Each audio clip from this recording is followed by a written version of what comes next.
Bom dia, boa tarde, alunos do 7º ano, tudo bem com vocês? Nós iremos trabalhar o capítulo 5, tá? População brasileira e seus movimentos. Nesse primeiro momento, nós vamos falar da distribuição da população brasileira, tá? O Brasil, apesar de ser muito populoso, é um país pouco povoado, tá?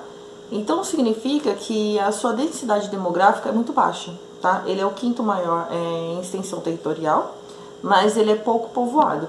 Isso vai se dar de acordo com as nossas, com a história do Brasil, tá? Com os nossos avanços coloniais, tá?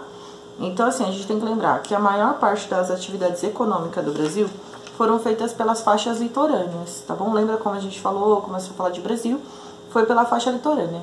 Então, o que vai acontecer? Nós temos uma terra mais baixa, né, o território mais baixo, propício a diversas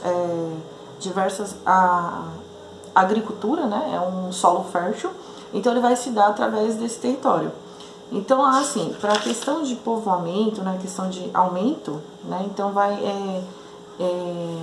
vamos lá um pouquinho. Eu vou dar uma gaguejada aqui, mas vai sair, tá? Vai sair, muita calma. Essa formação, ocupação inicial do território marcou profundamente a organização do espaço brasileiro. Isso porque a maioria da densidade demográfica ainda ocorre com áreas próximas ao litoral, onde vivem a maior parte da população e é onde concentra maiores centros urbanos, tá bom? A alta parte da população brasileira está distribuída nas áreas interioranas. Essa distribuição acontece aos poucos, principalmente com a descoberta das jazidas minerais e especiarias em Minas Gerais, e ainda no período colonial, tá? Então, essa transformação ela vai ocorrendo de acordo com o deslocamento do território, tá? Com os avanços dos territórios brasileiros. Aí ele vai modificando, tá bom? Porque no início aqui, lembra que eu falei pra vocês, é pau-brasil, né? Que é a extração, a exploração. O mercado, né? O mercado externo é a exploração do pau-brasil, produção de açúcar, tá bom? Aí, gradualmente, isso vai acontecendo. Então, aqui, lembrando, a distribuição da população brasileira, não é feita de maneira correta, tá bom? A maioria na faixa litorânea ou distribuída nas áreas urbanas litorâneas, tá bom? Agora a gente vai para o crescimento da população brasileira. Esse crescimento da população brasileira, a gente dá assim, é uma população que ocorre principalmente quando a quantidade de pessoas chega a uma região de imigrantes. É maior que o número de pessoas que deixam imigrantes, que são imigrantes. Imigrantes é aquelas pessoas que chegam na região, e imigrantes é aquelas que deixam a região, tá bom? A quantidade de nascimento é maior que a de morte nesse caso. Aumento da população deve ao crescimento natural, ou seja, ao crescimento vegetativo. Então, se nasce, hoje em dia, se nasce mais e morre menos, tá bom? Ok? Aqui, ok? A gente dá... Na página 8, ele está falando que na década do final do século XIX, como as décadas iniciais do século XX, o Brasil recebeu grande quantidade de imigrantes. Apesar disso, o crescimento populacional era lento. Embora muita gente chegasse e nascesse, a mortalidade era elevada, pois naquela época as condições de saneamento eram precárias. Então aqui, no início do século XIX, o saneamento era precário, então você tinha um maior índice de mortalidade, de natalidade infantil, ok? A partir da década de 50, essa situação foi modificada. As condições de saneamento melhoraram. A medicina progrediu, muitos medicamentos foram descobertos e teve início ao combate preventivo de doença. Então, a gente tem o que? As campanhas das vacinações. Então, com as campanhas das vacinações, você vai ter o que? O aumento dessa população, tá bom? Que é o índice demográfico brasileiro. Tá. Na página 9 tem uma atividade para ser realizada, tá?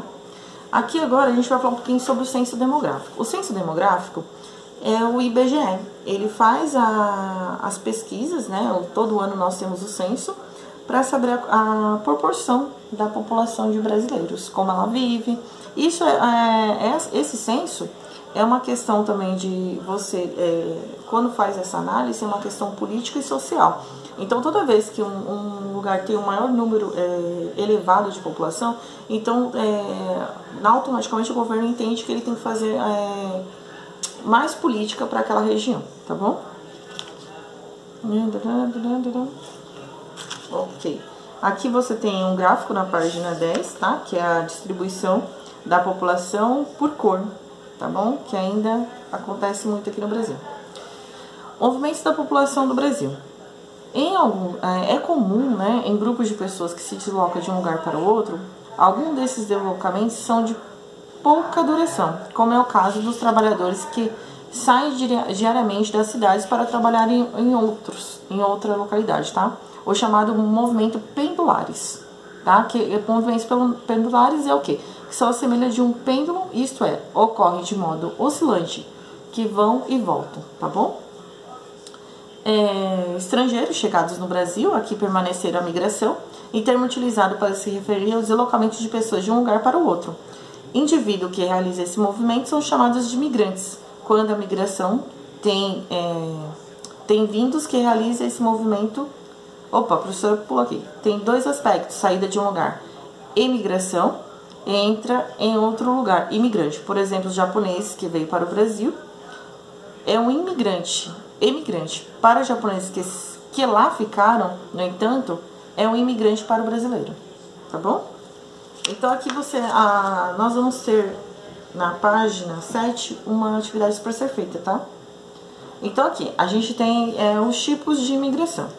As imigrações que pode acontecer de forma forçada ou espontânea.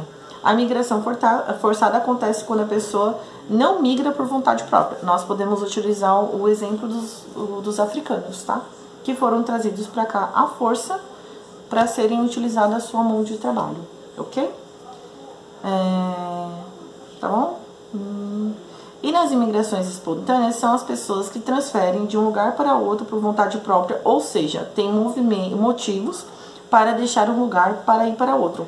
Em geral, as razões são para deixar os lugares são causas de repulsão, né, ou a guerra, né, a Primeira Guerra Mundial deu início a muitos imigrantes para o Brasil, tá bom? E tem a questão climática também, tá? Que nem no Haiti, no tsunami do Haiti, nos desastres naturais, nós tivemos muitas imigrações para o Brasil, ok? Então aqui, nas páginas 13, tem a imigração no Brasil, né, que a gente pode falar dos portugueses, as condições dos escravizados, e tem também os principais povos que vieram para cá, que vai ser o quê? Vai ser os africanos, que são as imigrações forçadas, tá?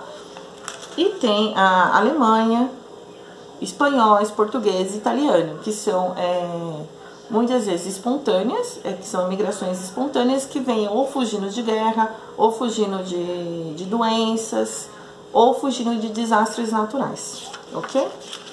Forças da natureza também, né? Aí nós temos agora o êxodo rural. O êxodo rural é quando a população do campo, ela vai migrar vai sair do campo para a cidade, buscando uma melhor condições, tá bom? Aqui a gente vai colocar aqui, na página 17, vocês têm uma atividade para ser realizada, tá bom? Na página 16 e na página 17. O êxodo rural é a mais importante migração interna que acontece em todos os países. A mudança do campo para a cidade, como eu já tinha falado para vocês. Chamada de êxodo rural, geralmente é quando migram para a cidade e as pessoas estão em busca de melhores condições de vida, tá? Então a gente tem muito a construção de Brasília na década de 50, muitos migrantes nordestinos, eles vão para o centro-oeste para uma melhor condições de vida. Nós temos também a corrida da borracha, né, quando a maioria dos imigrantes vão para Amazonas em busca de melhores condições, acreditando que vai ter uma vida melhor, tá? Porque o campo tá, às vezes são pessoas que moram em áreas secas, que não chove, tem dificuldade para agricultura, então eles acabam migrando para as cidades para ter uma melhor condição de vida. Hoje nós podemos falar que São Paulo, né? São Paulo ela teve um grande fluxo migratório, tá bom? Então, nós temos hoje diversidades aqui em São Paulo, né? Pernambuco, Bahia, Amazonas e os demais territórios, tá bom? Os fluxos migratórios para o Brasil, né? Que eu já falei um pouquinho, falei meio rápido, tá? Agora eu vou ler um pouquinho o texto da página 18. A forma como a população distribui no território brasileiro começou a se alterar a partir da década de 1940. Isto está intimamente relacionado ao desenvolvimento das indústrias.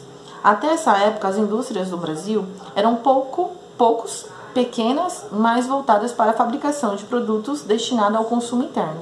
Depois disso, o acúmulo de capital gerado pelo cultivo de café, tá, com o ouro negro, né, do Brasil, o café, vai se estimular uma industrialização e uma urbanização. E a necessidade da mão de obra ativa na indústria resultou em intensas migrações do campo para a cidade, ok? A partir de 50, as migrações do território brasileiro ocorrem com mais intensidade por causa de longos períodos de seca, das más condições de vida e muitos habitantes do interior da região do Nordeste se mudam sobretudo para São Paulo, onde havia grande oferta de trabalho, tá? Especialmente nas indústrias que cresceram e se diversificaram nesse período. Muitos habitantes do Nordeste também seguiram para a região Norte, em fim de trabalhar na agricultura e no garimpo. Houve ainda significativo desenvolvimento dos habitantes do Sul e do Sudeste para as novas áreas agrícolas do Centro-Oeste e do Norte, tá? Nesse período, muitas pessoas do Sudeste e do Nordeste foram trabalhar nas construções de Brasília. Por isso, as regiões Norte, Centro-Oeste registram maior crescimento populacional na última década, ainda que números absolutos tenham menores população do país. Porém, de acordo com o censo de 2010, o volume de imigrantes sofreu redução de 11% entre 95 e 2010. Isso demonstra que nos últimos anos houve mudança no padrão migratório brasileiro. A população das regiões onde antes saíam migrantes já não se deslocam com a mesma intensidade de décadas anteriores. Isso ocorre porque houve redução de oferta de emprego nas indústrias do Sudeste. Muitas delas não estão deixando essa região para se instalarem em outras regiões, gerando possibilidade de renda da população local. Ainda assim que a região Sudeste, especificamente o estado de São Paulo, recebe a maioria da quantidade de imigrantes do Brasil. Contribui ainda para a redução do fluxo migratório, melhoria na estrutura das zonas rurais e o retorno de muitos migrantes que não alcançaram a boa condição de vida que esperava para suas regiões de origem. Como consequência disso, muitos estados da região do Nordeste vêm apresentando as maiores proporções de imigrantes retornando quando comparados com as outras regiões do país, tá? Então, assim, houve as empresas mesmo aqui da região Sudeste, aqui, nós que moramos aqui na região do ABC, sabemos que muitas empresas automotivas, elas saíram da nossa região aqui do ABC, indo para a parte do Nordeste, para o interior, para localizar as suas indústrias lá, tá bom? Então, isso vai fazer o quê? Com que a população de 95 até 2010 não tenha um avanço populacional, tá? Nós não iremos ter um grande número de imigrantes vindo para essa região nossa, tá? Isso se dá que as indústrias estão indo para outro lugar, não tem tanta oferta e demanda de emprego para essa região. Antes todo mundo queria vir para a região Sudeste em busca de ter melhor condições de vida e dar melhor condição de vida para sua família. Hoje não tem mais isso porque as demandas não tem tanta demanda de emprego como havia anteriormente, década de 40, 50 e as demais, 60, 70, ok? Galerinha, atividade da página 19, página 20 e 21. Espero ter ajudado vocês. Beijos e até mais, tá bom?